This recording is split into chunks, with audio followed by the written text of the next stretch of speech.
ऋषि सूत जी से बोले, महाराज ठीक है, ब्रह्मा जी ने तो सृष्टि का विस्तार किया, लेकिन मैं एक बात जानना चाहता हूँ, ये नारद जो ब्रह्मा जी की गोद से प्रकट हुए, तो ये नारद जी ब्रह्मा जी के गोद से कैसे प्रकट हुए, इसके विषय में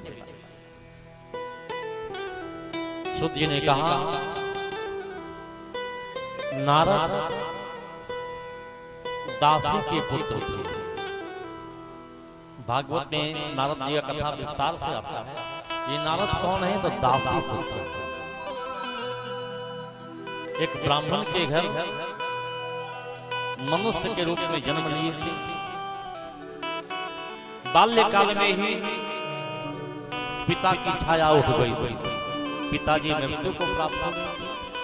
घर में गरीबी था, मां दासी का काम करके जीविका चलाती थी। दो चार घरों में जाकर के चौका बर्तन इत्यादि करके अपनी जीविका किसी तरह से चलाती थी। लेकिन जब बनना होता है ना, तो परमात्मा की कृपा हो जाती है। एक दिन की बात है, नारद जी स्वयं अपनी कथा वेद व्यास जी को सुना करके कहते हैं, अहम पुरातित भवम भवे मुनि दास्यास कस्याश्चन वेदवादिना निरूपिते बालक एव योगिना शुश्रूषणे प्रावृषिं निर्विक्षिता। दास्याश्चन, हम दासी के घर में जन्म लिए थे, लेकिन परमात्मा की कृपा मेरे ऊपर हुई। कैसे हुई? तो जिस गांव में हम निवास कर रहे थे, उसी गांव में एक बार संतों की मंडली आ गई। संत चतुर्मासा करने के लिए निकले थे। चतुर्मासा जानते हो? चतुर्मासा किसे कहते हैं? बरसात के 4 महीने, बरसात के ये 4 महीने जो होते हैं, आषाढ़, सावन, भादो, आश्विन, ये 4 महीने बरसात के होते हैं, जिसे हम चतुर्मासा कहते हैं। इन महीने 4 महीनों में कहीं जाते हैं और किसी जगह पे, किसी गांव में, किसी शहर में गए और वहां जाकर के झंडा गाड़ देते कि अब हम 4 महीने यहीं रहेंगे, यहीं भजन पूजन आराधना करेंगे और चतुर्मासा व्यतीत होने के बाद यहाँ से आगे प्रस्थान।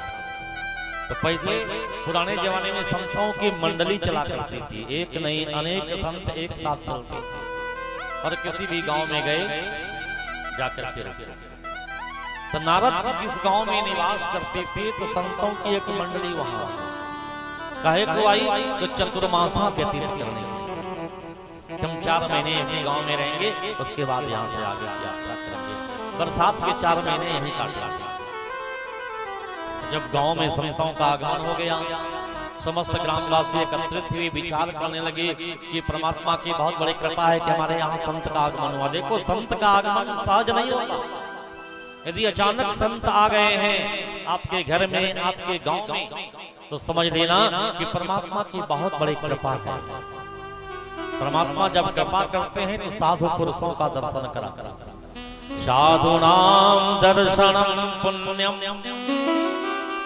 तीर्थभूता हि साधव तीर्थो फलति कालेन सद्य साधु समागम। साधूनां दर्शनम पुण्यम, संत का दर्शन हो जाता है तो मान लो कि आपके समस्त पाप संताप नष्ट हो गए। इतना आसान नहीं संत दर्शन। परमात्मा की जब अहित की कृपा होती है तब संत जाकर के दर्शन होते हैं। इसलिए हमें संत दर्शन लेना चाहिए। शास्त्रों में तो यहाँ बताया गया है कि जिसके जीवन का बागडोर संत के हाथ में नहीं है, उसे भटकने का डर आता है। संसार के इस सागर में वो भटक सकता है। इसलिए जिंदगी का बागडोर संत के हाथ में सौंपना चाहिए। यदि आप अपने जिंदगी को सुरक्षित करना चाहते हैं, सुरभित करना चाहते हैं, आप अपने जिंदगी में दिव्य सुगंध लाना चाहते हैं, तो अपने जीवन का बागडोर किसी संत के हाथ में, किसी सिद्ध पुरुष के हाथ में सौंपिए। ताकि आपका जिंदगी भटक न पावे, बिगड़ न पावे।